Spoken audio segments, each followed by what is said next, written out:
Hoje eu vou quebrar o protocolo, eu não vou continuar a exposição de números.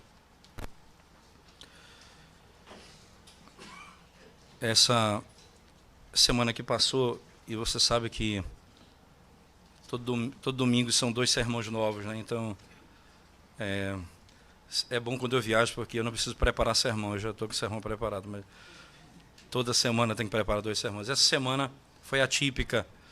Eu tive que dar um módulo do mestrado de 8 da manhã a 6 da tarde durante a semana toda. E ainda os compromissos da noite, de dar aula à noite, tinha outras matérias para dar.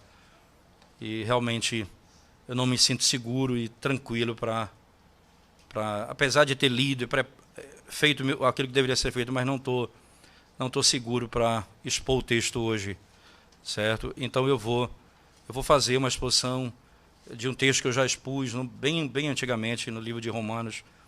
E eu vou pegar esse texto e nós vamos trabalhar hoje pela manhã em cima dele. Romanos capítulo 5.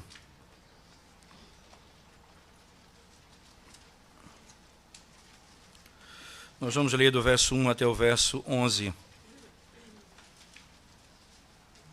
Romanos 5, verso de 1 a 11.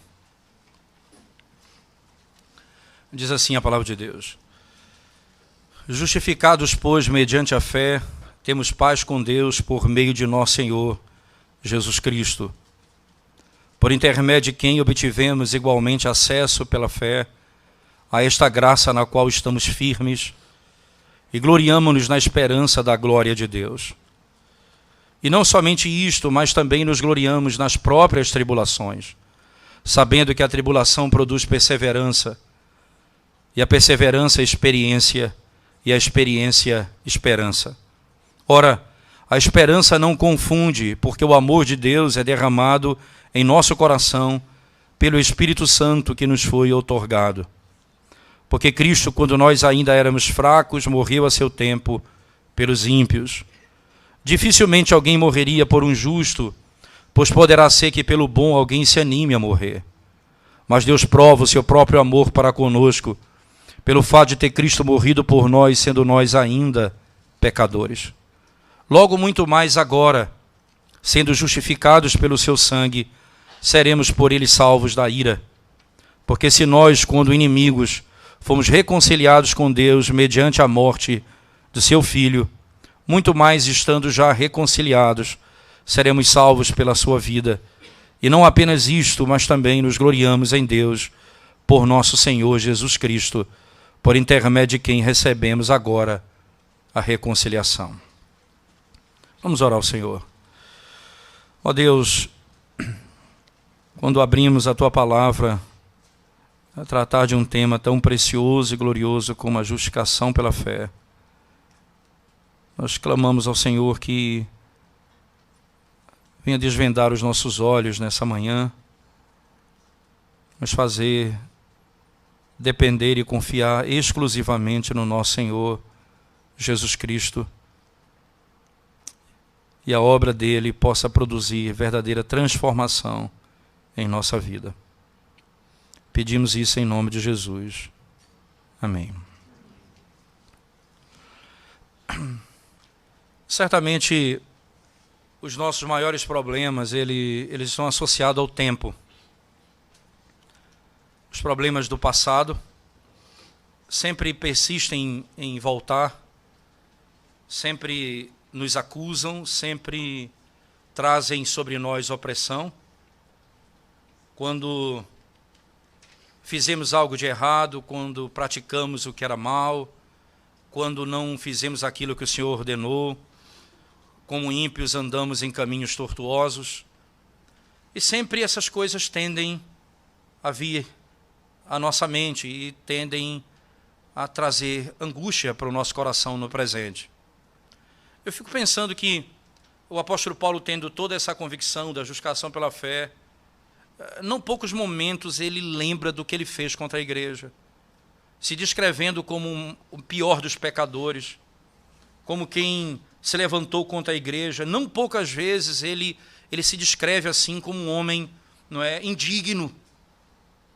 E ele, com toda a graça recebida da parte de Deus, ele mostra como que aquilo que ele fez no passado ainda traz algumas transformações e modela muito a sua vida no presente. Mas algumas coisas que nos angustiam também é o presente, não é? O que nós temos, quem nós somos, não é? A vida que vivemos, as tribulações que passamos. E isso, a maneira como nós vivemos e as angústias que passamos e as tribulações que vêm sobre nós, elas tendem também a nos fazer imaginar que Deus nos abandonou ou que nós fomos deixados pelo Senhor e que a graça dele não está mais sobre nós. Mas também o futuro nos perturba. O que é que vai ser do amanhã? O que é que vai acontecer comigo amanhã? E meus estudos? Será que eu vou casar? E quando eu caso, será que eu vou ter filhos? Que emprego eu vou ter? Isso, veja, essas são questões naturais na vida de qualquer pessoa. Nós somos seres do tempo, então nós temos que nos relacionar com o tempo. Mas isso pode ser pecaminoso quando o futuro tira a minha paz, quando o que será amanhã tira a minha alegria, e quando a expectativa do novo dia, não é, e do que Deus tem preparado para mim, e isso tira a minha alegria da minha salvação, isso mostra que esse sentimento é pecaminoso. E a doutrina da justificação pela fé, ela é a doutrina que nos ajuda a entender isso. Porque tanto o passado, quanto o presente, como o futuro, estão todos resolvidos na doutrina da justificação pela fé. O que exatamente nós devemos temer? O capítulo 5 da carta aos Romanos, o apóstolo Paulo começa usando a palavra justificados, entenda aqui, não é? Aqui, se nós formos usar, não é? Aqui é um particípio passado, então o justificado, os justificados. Aqui Paulo está tratando de uma doutrina que ele já trabalhou em cima dela no capítulo 4. Se você voltar comigo, por favor, no capítulo 4 da carta aos Romanos, no início do texto, que ele diz, olha, que pois diremos ter alcançado Abraão, nosso pai segundo a carne? Porque se Abraão foi justificado por obras, ele tem de que se gloriar, porém não diante de Deus, porque diz a Escritura, Abraão creu em Deus, isso lhe foi imputado para a justiça. Ora, ao que trabalha, o salário não é considerado como favor, e sim como dívida. Mas ao que não trabalha, porém crê naquele que justifica o ímpio, a sua fé lhe é atribuída como justiça. E é interessante, e assim também que Davi declara ser bem-aventurado o homem a quem Deus atribui justiça, independentemente de obras. Bem-aventurados aqueles cujas iniquidades são perdoadas e cujos pecados são cobertos. Bem-aventurado o homem a quem o Senhor jamais imputará pecado. A doutrina da justificação pela fé, ela tem por base, é importante lembrar, não vamos ler Romanos todo, mas situar o capítulo 1, Paulo vai descrever os gentios que, tendo conhecimento de Deus por meio da criação, não adoraram a Deus como Deus, adoraram imagens, fizeram imagem do Deus eterno. Depois, no capítulo 2, Paulo vai falar dos judeus que, tendo a lei e as promessas, também se tornaram ímpios, caindo e não andando de conformidade com a lei do Senhor. Paulo diz, Deus encerrou ambos em pecado, porque para que eles se tornassem necessitados do favor divino, isto é, ninguém pode ser salvo por sua própria obediência. E no capítulo 3, e aí eu preciso que você abra sua Bíblia comigo, por favor, no capítulo 3, Paulo então, a partir do verso 9, mostra acerca do que todos os homens são, perceba, ele não está falando apenas dos gentios, nem apenas dos judeus, mas está falando de ambos. Veja quem são eles. Verso 9. Que se conclui, diz o apóstolo Paulo. Temos nós qualquer vantagem? Não, de forma nenhuma. Pois já temos demonstrado que todos, tanto judeus como gregos, estão debaixo do pecado. Então, o que ele fez até então foi demonstrar que eles estão encerrados no pecado. Não há ninguém e nenhuma nação que não esteja debaixo desse princípio. Ele continua, como está escrito, não há justo nenhum sequer, não há quem entenda, não há quem busque a Deus. Todos se extraviaram, a uma se fizeram inúteis. Não há quem faça o bem, não há um sequer. A garganta deles é sepulcro aberto, com a língua urdem engano, veneno de víbora está nos seus lábios. A boca eles a têm cheia de maldição e de amargura. São seus pés velozes para derramar sangue. Nos seus caminhos há destruição e miséria. Desconheceram o caminho da paz. Não há temor de Deus diante de seus olhos. Não há temor de Deus diante dos seus olhos. Paulo está escrevendo aqui, e os judeus vão ter dificuldade com isso, né? E ele vai enfatizar no 19, veja. Ora, sabemos que tudo que a lei diz, aos que vivem na lei o diz, para que se cale toda a boca e todo mundo seja culpável perante Deus. Visto que ninguém será justificado diante dele por obras da lei, em razão de que pela lei vem um pleno conhecimento do pecado. Não há quem possa ser justificado pelas obras da lei, pela obediência à lei. Eles carecem de Jesus Cristo. Tendo arrazoado e passado por cima desse tema glorioso dos capítulos anteriores, nós chegamos no capítulo 5, veja, que é o nosso ponto aqui. Paulo, então, vai mostrar que, tendo sido justificado pela fé, ele vai tratar quais os benefícios disso na vida do crente.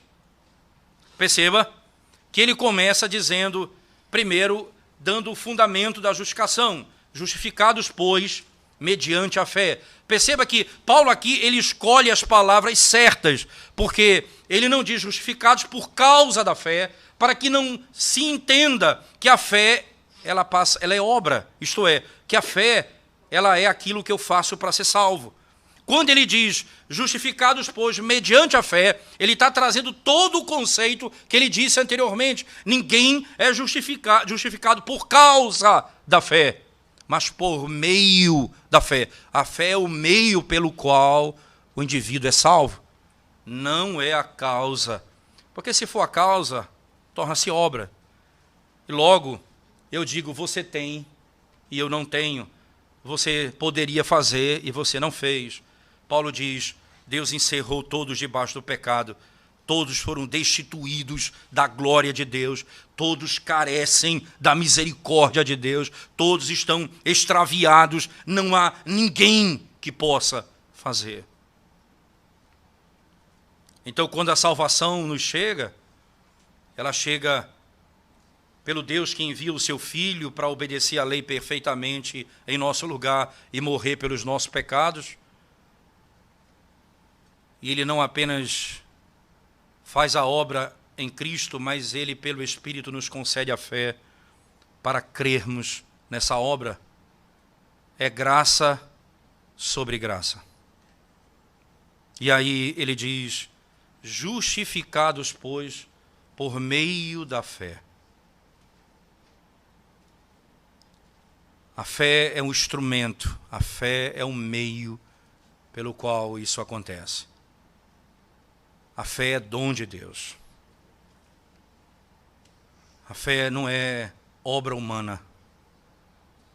É dom de Deus. No verso seguinte, no mesmo verso, na expressão seguinte, ele diz, temos paz com Deus. E aqui entra a questão do tempo, que é muito importante isso. Veja, nós temos paz com Deus por meio de nosso Senhor Jesus Cristo. Isso aqui mesmo... ele dando a ideia de presente, aqui é um problema do passado, vou explicar isso já. E aí vem o verso 2: por intermédio de quem obtivemos igualmente acesso pela fé a esta graça na qual estamos firmes. Então, é o presente, não é? Nós estamos firmes na graça. E a última parte, e gloriamo-nos na esperança da glória de Deus. Perceba, o passado, nós temos paz com Deus. O presente, nós estamos firmes na graça. E o futuro, nós nos gloriamos na esperança da glória. Veja, quem foi justificado pela fé tem o maior de todos os problemas resolvido. Nós éramos inimigos de Deus. Exatamente o que Paulo vai falar na sequência do texto. Mas eu vou me deter apenas nesse verso. Ele diz, ora, nós éramos inimigos de Deus. Se você, por exemplo, for para o versículo 10, você vai ouvir essas palavras. Porque se nós, quando inimigos, fomos reconciliados. Perceba, quando inimigos. Isto, ora, o sacrifício de Cristo, a obediência de Cristo, ela tem um caráter expiatório, não é? E um caráter propiciatório, vamos chamar assim. Propiciação e expiação. O que essas duas palavras têm em comum e o que difere uma palavra da outra? A propiciação ela tem a ver, literalmente, com o termo da antiga aliança, do tabernáculo, a tampa do propiciatório. E a expiação era o que acontecia com o sacrifício do animal. Isto é, o sangue que era imolado expiava o pecado. Era essa a imagem da antiga aliança. Mas o que eles têm em comum? Tanto a propiciação quanto a expiação, elas perdoam o pecado. Isto é, quando diz que nós somos, que ele propiciou a nossa salvação, ele está dizendo que ele perdoou os nossos pecados. Quando diz que ele expiou, ele diz que ele perdoou os nossos pecados. A diferença é que a propiciação ela tem um elemento a mais, isto é, apaziguar a ira de Deus. Você percebe que não poderá haver reconciliação entre Deus e o homem se primeiramente Deus não se reconciliar conosco. Se Deus não se reconciliar com o homem, nós não poderemos nos reconciliar com ele. Antes de ele nos fazer olhar para o seu rosto, ele olhou para nós. Porque quando ele expulsa o homem do paraíso, ele vira o rosto do homem. Essa é uma linguagem bíblica interessante. Ora, você, por exemplo, vai lembrar da bênção araônica, não é? Que quando Arão vai abençoar o povo, ele faz essa menção com o rosto de Deus. Que Deus estenda, que Deus vire o rosto sobre vós e vos dê a paz. Essa imagem que ele vire o rosto para vocês, porque o sacrifício que foi feito foi aceito, e Deus já não está mais irado conosco, porque éramos filhos da ira. Essa é uma outra linguagem paulina, também usado muito claramente. Por exemplo, em Efésios 2, quando ele descreve a morte, diz, nós andávamos segundo o curso desse mundo, andávamos agarrados ou apegados a Satanás e ao príncipe da potestade do ar, e fazíamos a vontade da carne e do pensamento. Aí ele conclui dizendo, éramos por natureza filhos da ira. Você percebe que Deus estava irado, a ira dele estava sobre nós. Então, antes da reconciliação ser pregada, Deus foi apaziguado. Você pode trazer à sua memória o que aconteceu lá em Gênesis, no capítulo 8. Se você lembrar o porquê Deus destrói o mundo com a água do dilúvio, o capítulo 6 ele é rico em informação. Ele vai dizer, de Gênesis, ele vai dizer, porque o homem tem um coração pecaminoso desde a sua juventude. O homem é mau. No capítulo 8, Noé, quando desce da arca, ele constrói um altar e oferece um sacrifício. Diz o texto sagrado que aquele aroma chega ao Senhor, e ele então olha e diz, eu não mais destruirei o homem com a água do dilúvio, porque ele é mau. Você percebe o sacrifício não mudou o homem, apaziguou a ira de Deus. O homem continua sendo o que ele era em Gênesis 6. Mas Deus agora olha para ele.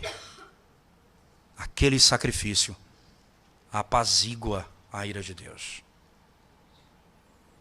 Nós éramos inimigos dele. Justificados, pois, mediante a fé, nós temos paz com Deus. Veja, há uma diferença entre a paz de Deus e paz com Deus. A paz de Deus pode estar associada a sentimentos, mas a paz com Deus ela está ligada à justificação, independente de sentimentos. Nós éramos inimigos e agora fomos reconciliados com Ele. Nós estávamos condenados e agora fomos absolvidos. Deus fez a paz. Essa é a paz que eu te dou. Eu não te dou a paz que o mundo dá. Essa é a paz. Você percebe? Se você continuar na mesma pisada comigo, por exemplo, em Romanos, no capítulo 8, para você saber que essa paz ela não está ligada, em hipótese alguma, não é? A algo da alma, um bem-estar, a ausência de sofrimento, a ausência de angústia, não está. Verso 31, ele diz, ora, que diremos, pois, à vista destas coisas? Só lembrando que coisas. Se você lembrar do verso 28, ele diz, todas as coisas cooperam para o bem daqueles que amam a Deus. Aí ele diz, ora, e ele diz assim, no verso 29, especificamente, porquanto aos que de antemão conheceu, também os predestinou para serem conformes à imagem do seu Filho, a fim de que ele seja o primogênito entre muitos irmãos. E aos que predestinou, a esses também chamou, e aos que chamou, a esses também justificou, e aos que justificou, a esses também glorificou. Perceba que tudo isso foi feito em Cristo. Então, está resolvido o nosso problema. Você percebe? Ele diz, olha, do passado da eternidade ele nos predestinou, ao futuro da eternidade ele nos glorificou. Tudo isso está resolvido em Cristo. Aí, ele olha para o presente e diz, que diremos, pois, à vista dessas coisas? Porque aí vem o conflito. E o que eu passo, e o sofrimento que eu tenho, e a angústia que eu vivo. Ele diz, se Deus é por nós, quem será contra nós? E você pode olhar a linguagem paulina, não é? Quando ele diz assim, a partir do verso 34, o 35 especialmente, ele diz, quem nos separará do amor de Cristo? Será tribulação, angústia, perseguição, fome, nudez, perigo, espada? Quem vai nos separar? Você percebe que os meus sentimentos, os meus sofrimentos, o meu estado, o ter ou não ter, você ter roupa ou não ter, você ter uma personalidade alegre, feliz e outro deprimido, ou ter angústia, ou sofrimento no coração. Isso não é o ponto. Aqui o ponto é, se Cristo morreu pelos nossos pecados, se nós somos justificados, nós cremos no Senhor, nós temos paz com Deus. O passado está resolvido. Mas não apenas isso. Quando cremos, volte comigo, por favor. Capítulo 5, nosso texto especificamente. Quando cremos, diz o texto, por intermédio de quem obtivemos igualmente acesso pela fé. Você percebe que a fé continua sendo o meio pela fé a esta graça. Veja bem, eu tenho acesso por meio da fé. Esse é o caminho a esta graça na qual estamos firmes. Essa é a realidade do presente. Eu não comecei pela graça e agora vivo por obras. Eu comecei pela graça e eu estou firme na graça. A graça na qual estamos firmes. Inabalável. As mudanças, elas podem até ocorrer. Esses dias estava relendo o livro de Ruth. e me lendo e pensando um pouco sobre ele, estava meditando um pouco sobre essa mudança do nome de Noemi. Quando ela diz assim: não me chame mais Noemi, me chamem Mara. Engraçado, mudança de nome na Bíblia é redentivo. Deus mudou o nome de Abrão para Abraão, de Jacó para Isaac. Desculpa, de Jacó para Israel. Mudou o nome de Saulo para Paulo no Novo Testamento. Mudanças redentivas. Mas você percebe, quando a nossa percepção da vida ela está além do que Deus pensa de mim. Quando o meu sofrimento, quando as perdas, quando os danos dessa vida vêm sobre mim, e eu começo a olhar para isso, eu começo a mudar o meu próprio nome. Eu caio da graça pela mudança. Não me chame mais doce, me chame agora amarga, disse ela. E Deus prova que o nome dela não mudou. Ela começou a história com a mão cheia de filhos e o marido. Ela começa a história perdendo tudo que tinha. E a última cena não é nem Ruth, é Noemi com o neto no braço. Ela perdeu seus filhos e aquele que ela tinha no braço ia ser a descendente daquele que seria o pai e salvador de muitos.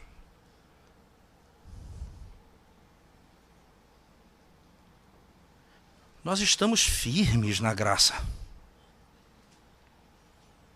Nós estamos seguros na graça. Se os nossos pecados foram transformados. Se os nossos pecados foram perdoados. Se o nosso status foi transformado. Éramos inimigos. Agora temos paz com Deus. Não apenas o passado está resolvido, não apenas o presente está resolvido, mas nós temos esperança no futuro. Diz o texto, na sequência do verso 2, e gloriamo-nos na esperança da glória de Deus. E gloriamo-nos na esperança da glória de Deus. Justificados, pois, mediante a fé, temos paz. Estamos firmes e temos esperança.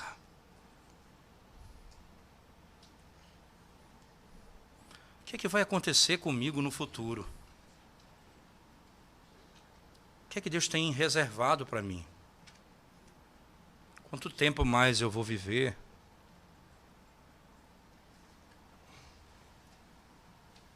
O que Deus tem preparado? Eu não sei. Eu sei que eu estou seguro.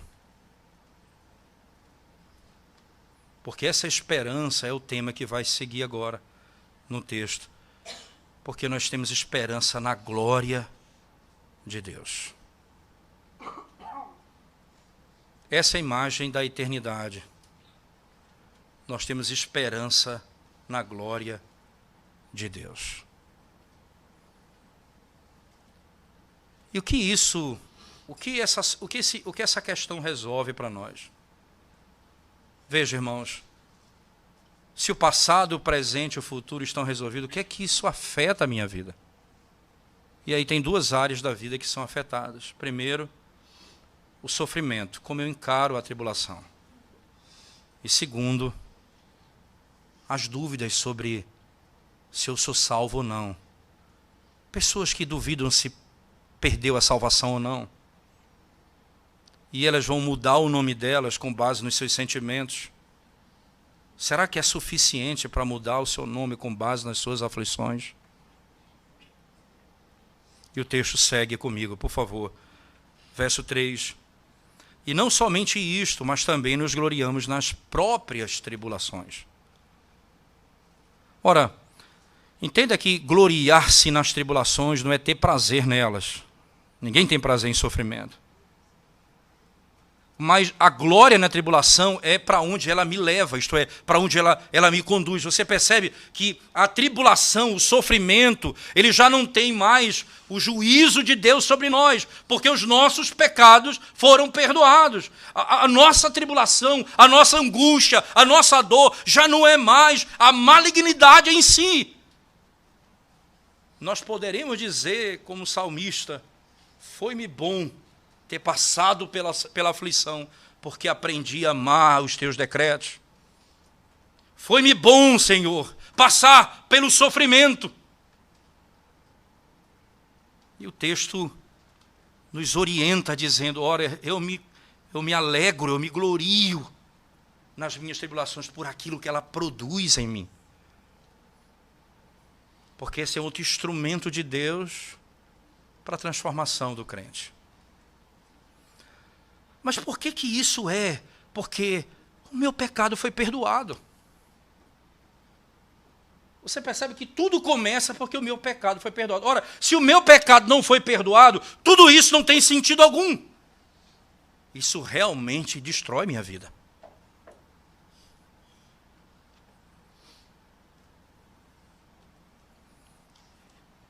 E ele produz o quê? Diz o texto.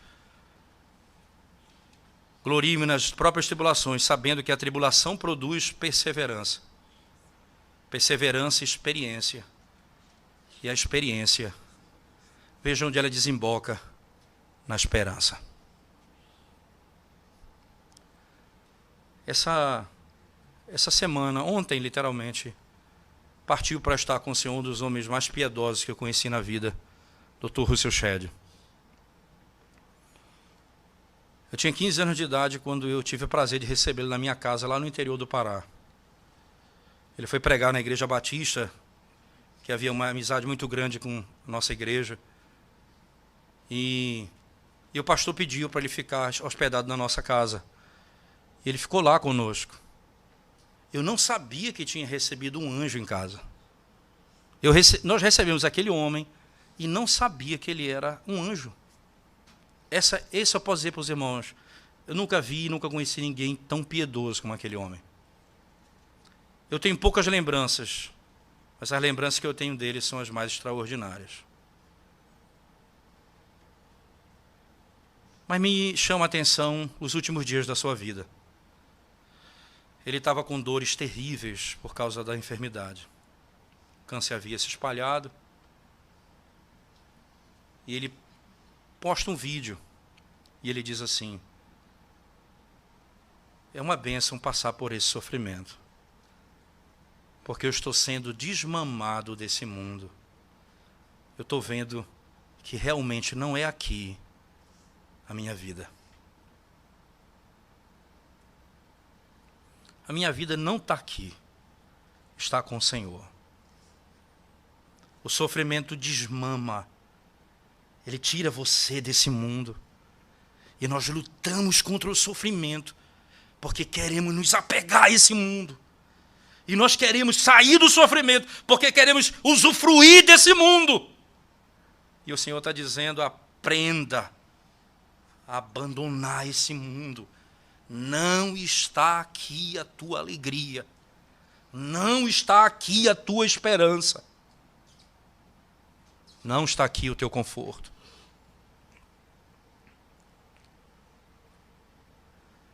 O sofrimento, ele produz muita mudança em nós. Perseverança. Eu quero resolver meu problema amanhã. Depois de amanhã. É no tempo de Deus. Persevera. É para isso que nós estamos firmes na graça. Pode demorar pouco, pode demorar muito, pode não se resolver. Nós estamos firmes na graça. No dia, o Dr. Russell Shedd estava em nossa casa. Naquela época ainda fazia-se assim. Meu pai tem um comércio na cidade. E a nota fiscal de venda daquele período foi enviado ao contador e se perdeu um monte de notas. Foi um monte de notas, uma coisa absurda. E começou o pânico. E ele viu minha mãe angustiada em casa, eu lembro disso como se fosse hoje. E ele disse assim: Dona Risa, eu estou vendo a senhora aflita, o que é que está acontecendo? Aí ela contou o que aconteceu. Ele disse: eu posso orar com a senhora? Aí ela disse: claro, pastor, pode orar. Ele disse: porque, deixa eu lhe dizer uma coisa muito rápida. Deus pode demorar a responder, porque tem coisas que podem esperar. Deus pode dizer não, porque Ele quer nos ensinar. Mas Ele pode responder no tempo dele, como a nossa ansiedade quer, às vezes, porque é necessário. E ele orou. Pouco tempo depois, o telefone toca. Eles tinham acabado de encontrar o documento, toda a documentação.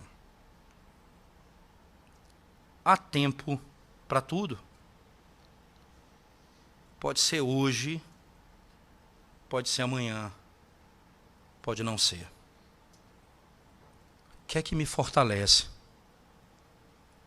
Os meus pecados foram perdoados. Eu estou firme na graça. E eu aguardo a revelação da glória de Deus.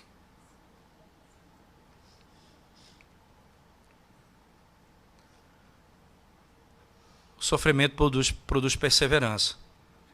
E produz experiência. E a experiência, ela mostra o papel didático do sofrimento. Nós aprendemos e ensinamos os outros. Consolamos os outros com a mesma consolação que recebemos do Senhor. Nós falamos para os outros daquilo que nós vivemos, que Ele vive hoje. E dizemos: Deus foi gracioso comigo. Deus é bom. Aguarda nele pacientemente.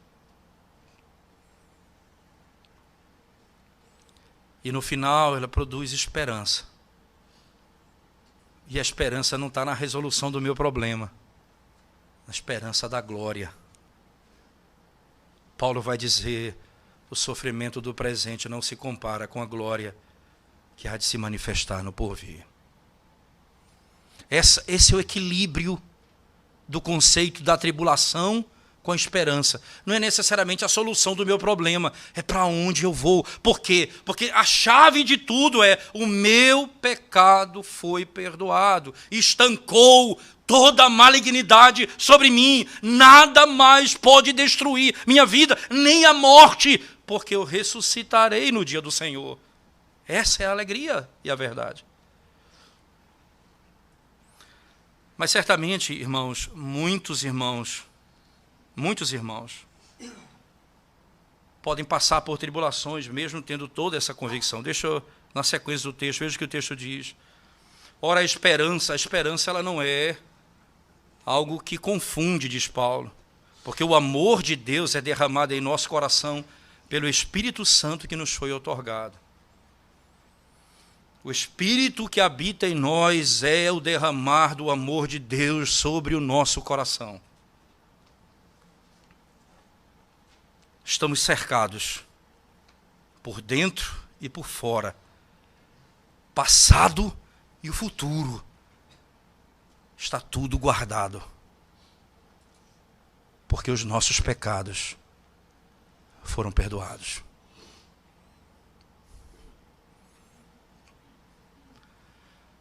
Mas o que é que acontece conosco? Paulo vai usar um argumento fantástico aqui.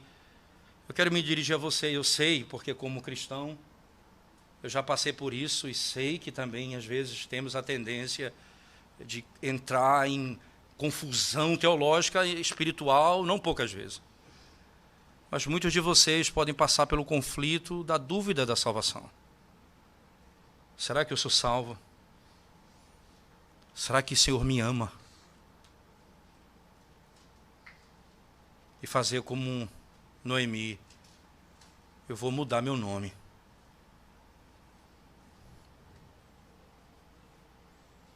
Eu vou cair da graça.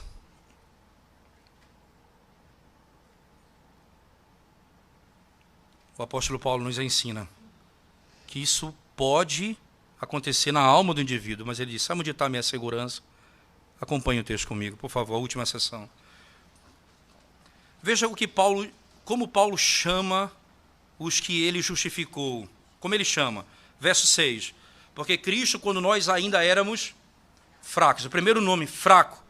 Depois, no mesmo verso 6, morreu a seu tempo pelos ímpios. Veja, fracos, ímpios. Verso 7.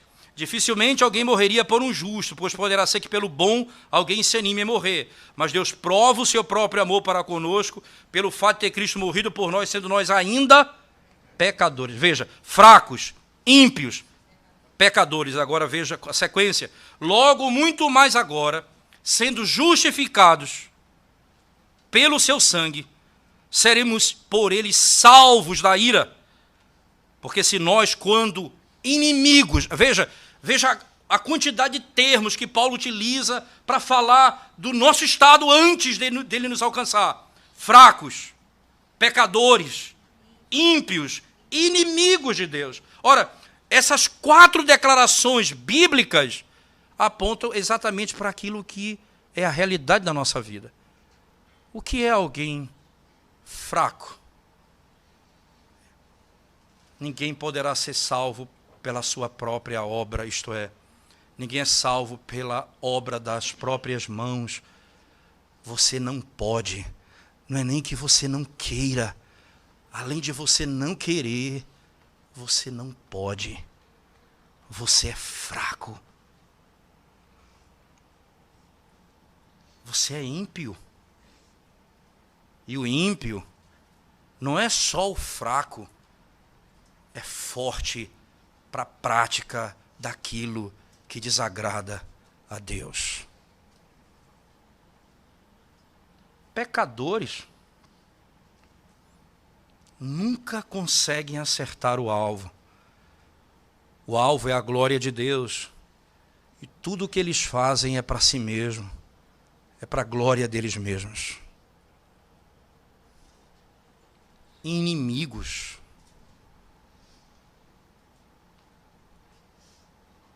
Saulo queria matar a igreja.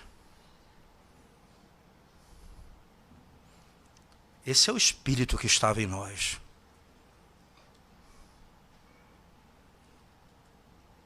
Aí ele usa esse advérbio de tempo que para mim, eu me apego a ele, porque aí está a minha esperança.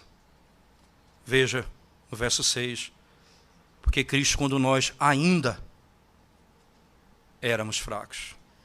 Verso 8, mas Deus prova o seu amor para conosco pelo fato de ter Cristo morrido por nós, sendo nós ainda pecadores. No verso 10, porque se nós, quando inimigos, veja, aí o quando inimigos. Então, veja quando ele me salvou, quem eu era: fraco, pecador, ímpio, inimigo de Deus. Foi ali que ele me salvou, foi nesse estado que ele me redimiu. E agora vem as dúvidas na minha mente. Depois de ter sido apaziguado, eu já não sou mais inimigo de Deus, agora há paz entre Deus e o homem. Agora os meus pecados foram perdoados. Agora eu fui feito amigo de Deus. Agora eu ando e tenho prazer na sua lei, mesmo sendo fraco ainda, que dependo dele. Hoje, então, ele olha e diz assim: se era assim que eu estava quando eu fui salvo, o que ele vai fazer com você agora, depois de ter sido salvo? Veja o verso 10 que Paulo diz: porque se nós, quando inimigos, fomos reconciliados com Deus, mediante a morte do seu Filho, muito mais, estando já reconciliados, seremos salvos pela sua vida. Você percebe que sentimento tinha no meu coração antes de ter sido alcançado pela graça? O que foi que eu fiz para ele me amar? O que foi que eu fiz para ele me salvar? O que foi que eu fiz para ele para ele me chamar seu filho. Agora que eu já fui salvo, o que ele vai fazer com você? O que ele vai fazer contigo?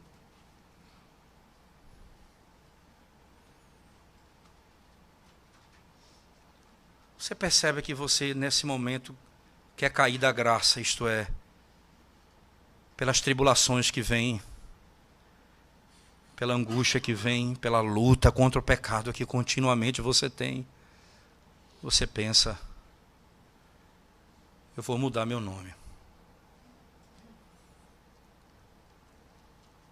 Não foi você que deu um novo nome a você mesmo. Foi Deus que te deu um novo nome. Não é você que muda o seu nome. Uma vez que você foi feito filho de Deus, Ele pode até te disciplinar. Ele pode até te ferir. Ele pode até te punir. Mas Ele não vai apartar de você a sua misericórdia. Ele não vai deixar você.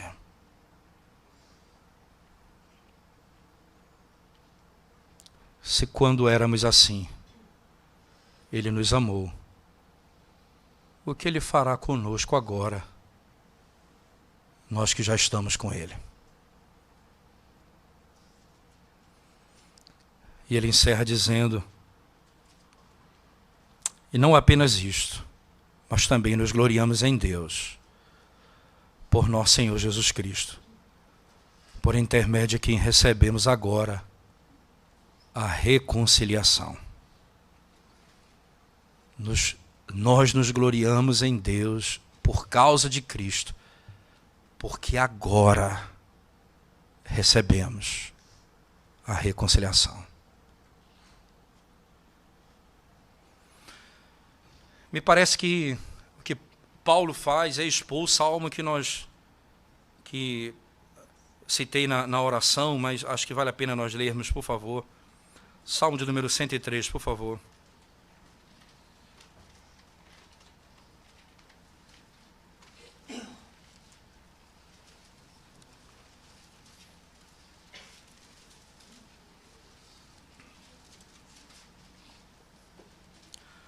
Bendize, ó minha alma, ao Senhor, e tudo que há em mim bendiga ao seu santo nome. Bendize, ó minha alma, ao Senhor, e não te esqueças de nenhum só de seus benefícios. Ele é quem perdoa todas as tuas iniquidades, quem sara todas as tuas enfermidades. Veja, esses são os benefícios do Senhor. O principal ele enumera, ele vai colocar como ordem. Ele é quem perdoa todas as tuas iniquidades. Ele é quem sara todas as tuas enfermidades. Acompanhe. Quem da cova redime a tua vida e te coroa de graça e misericórdia. Quem farta de bens a tua velhice, de sorte que a tua mocidade se renova como a da águia. Agora veja, como a primeira bênção é o pecado perdoado. Veja o 8. O Senhor é misericordioso e compassivo, longânimo e assaz benigno. Não repreende perpetuamente, nem conserva para sempre a sua ira. Você percebe? Porque o pecado foi perdoado. Não nos trata segundo os nossos pecados, nem nos retribui consoante as nossas iniquidades.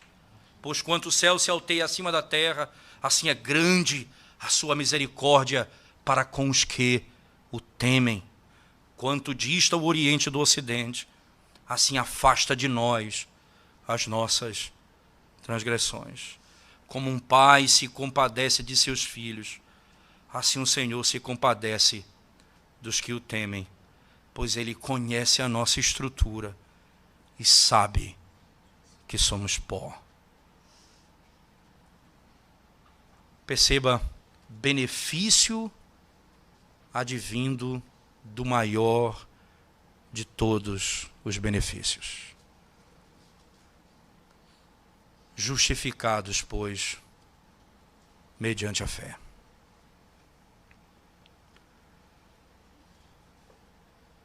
O que você teme, irmão?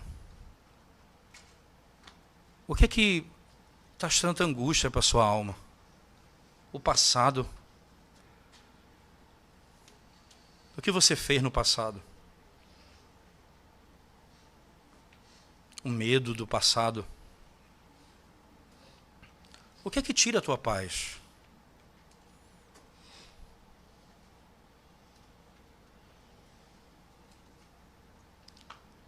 Quem pode te acusar de alguma coisa? Eu queria que você trouxesse essa ideia do tempo comigo, por favor, para o mesmo texto de Romanos, capítulo 4, por favor. Desculpa, capítulo 8. Acompanhe comigo, por favor. Veja o que é comum acontecer em tudo isso. Verso 33. Deixa eu pegar do 31 em diante. Que diremos, pois, à vista destas coisas?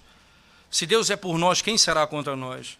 Aquele que não poupou seu próprio filho, antes por nós o entregou, porventura não nos dará graciosamente com ele todas as coisas? Quem tentará acusação contra os eleitos de Deus? Perceba. E aqui a acusação, irmãos, ela é real. O passado persiste em querer destruir minha vida. O meu pecado do passado quer arrancar a minha paz. Lembre-se, o passado foi resolvido. Se os teus pecados foram perdoados. E ele diz assim, quem tentará acusação contra os eleitos de Deus? A resposta é Deus quem os justifica. Ninguém poderá acusá-los. E o passado está resolvido. E o presente está resolvido. Quem condenará o povo de Deus? Cristo Jesus, quem morreu, ou antes quem ressuscitou, o qual está à direita de Deus e também intercede por nós. E aí a pergunta, veja, nós estamos certos do passado, do presente e o futuro. Aí ele diz, ora, quem nos separará do amor de Cristo? Será a tribulação, angústia, morte, perseguição, fome, nudez, perigo, espada? O que é que nos separa do amor de Cristo? No verso 38, porque estou bem certo de que nem a morte, nem a vida, nem os anjos, nem os principados, nem as coisas do presente, nem as coisas do futuro, nem os poderes, nem a altura, nem a profundidade, nem qualquer outra criatura poderá separar-nos do amor de Deus que está em Cristo Jesus, nosso Senhor.